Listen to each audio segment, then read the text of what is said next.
আসসালামু আলাইকুম প্রিয় ফুটবল ফ্যান্স।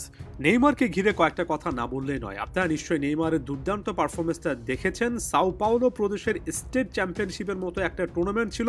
সে পাউলিস্তা A1 এর একটা ম্যাচে ইন্টার ডি লিমেরিয়া নামক একটা ক্লাবের বিপক্ষে সান্তোস যে ৩-০ গোলে একটা জয় পেল। সেখানে নেইমার দুটো অ্যাসিস্ট করেছেন, একটা গোল করেছেন। যে গোলটা করেছেন সেটা দ্য অলিম্পিকো, অর্থাৎ একেবারে ডিরেক্ট কর্নার থেকে গোল করেছেন, যেটা নেইমারের ক্যারিয়ারে এই প্রথম। রীতিমতো চোখে লেগে থাকার মতো একটা গোল। নেইমারের ফ্যান কিংবা ফুটবল ফ্যানদের মধ্যে সকলেরই কিন্তু প্রশংসার জোয়ারে এই মুহূর্তে নেইমার ভাসছেন। এমন একটা ম্যাচে ভাসছেন যেখানে ম্যাচের শুরু থেকে নেইমারকে কিন্তু প্রতিপক্ষ সমর্থকদের একটা অংশ রীতিমতো দুও দিচ্ছিল, এবং ম্যাচে পরে নেইমার এটা নিয়েও কথাবার্তা বলেছেন যে ব্রাজিলের মাঠে খেলতে গিয়েও ভক্তদের একটা অংশ থেকে বিরূপ প্রতিক্রিয়া নেইমার ফেস করছেন। তবে সেটা যাই হোক, সবচেয়ে বড় ইম্প্যাক্টফুল যে জিনিসটা আমার কাছে সাম্প্রতিক সময়ে এসে লাগছে সেটা হচ্ছে এই ম্যাচটার মাধ্যমে নেইমার প্রায় 500 দিন পরে পুরো 90 মিনিটের একটা ম্যাচ খেললেন। পুরো ম্যাচ তিনি মাঠে ছিলেন।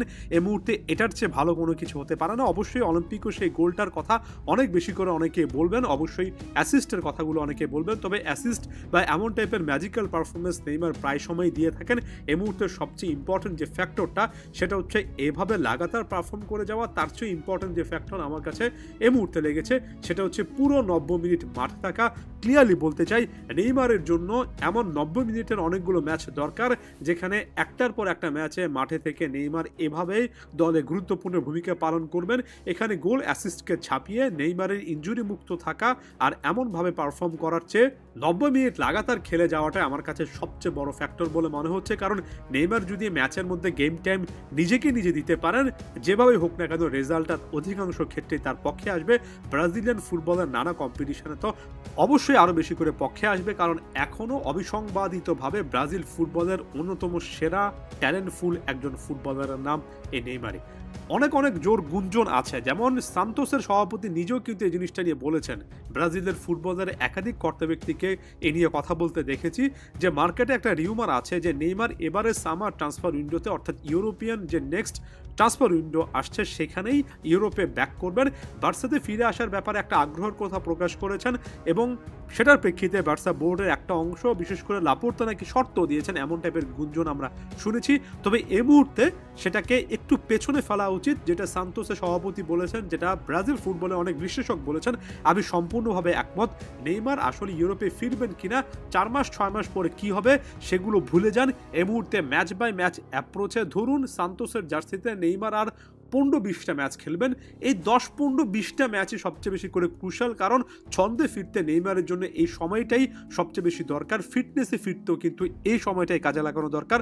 নেইমারের ক্ষেত্রে এমন একটা স্টেজে তিনি আগে থেকে আছেন যেখানে দিন শেষে কোন একটা ক্লাবে তিনি যাবেন, সেখানে আসলে কতটা কন্ট্রিবিউট করবেন সেটা আসলে তার ফুটবলীয় সামর্থ্যের চেয়ে অনেক বেশি করে নির্ভর করে তার ফিটনেসের উপর, ওভারঅল তিনি ছন্দে আছেন কিনা সেটার উপর। তাই সব মিলিয়ে 6 মাসের একটা ফিক্সচারে যদি তিনি সান্তোসে থাকেন এবং এরপরে যদি ইউরোপের যে কোনো ক্লাবে চলে আসেন, আমার কাছে মনে হয় 6 মাস যদি ভালোভাবে প্রস্তুত হতে পারেন, এই 6 মাসটা পরবর্তীতে 1.5 থেকে 2 বছর নেইমারকে ব্রাজিল ফুটবলকে সার্ভিস দেবে। এই সময়টাতে এই পারফরমেন্সগুলো হয়তোবা অনেকেই বলতে পারেন তুলনামূলক অখ্যাত দলগুলোর বিপক্ষে খেলছেন, তবে আমার কাছে এই কনটেক্সটে নেইমারের এই সময়টা, এই পারফরমেন্সগুলো, মাঠের মধ্যে নিজের খেলাটা উপভোগ করা, অলিম্পিকের মতো একটা গোল, এবং সবচেয়ে ইম্পর্টেন্টলি ওই যে বললাম 90 মিনিট মাঠে থাকা এতটাই ভাইটাল যে প্রত্যেকটা ম্যাচে নেইমার আসলে 90 মিনিট কিংবা ফুল ফিটনেসের সাথে শেষ করতে পারছেন কিনা সেটা আমি প্রত্যেকবার সার্চ করি, অন্য কিছু বাদ দিয়ে শুধুমাত্র সেটার দিকে ফোকাস করি। কারণ আমি মনে প্রাণে বিশ্বাস করি 4 থেকে 6 মাস নেইমার যদি এই স্ট্যাটাসটা ধরে রাখতে পারেন, ইউরোপিয়ান ফুটবল, ব্রাজিল ফুটবলে ওয়ান লাস্ট ড্যান্স এবং ফুল ফর্মের নেইমারকে আমরা দেখতে পারবো।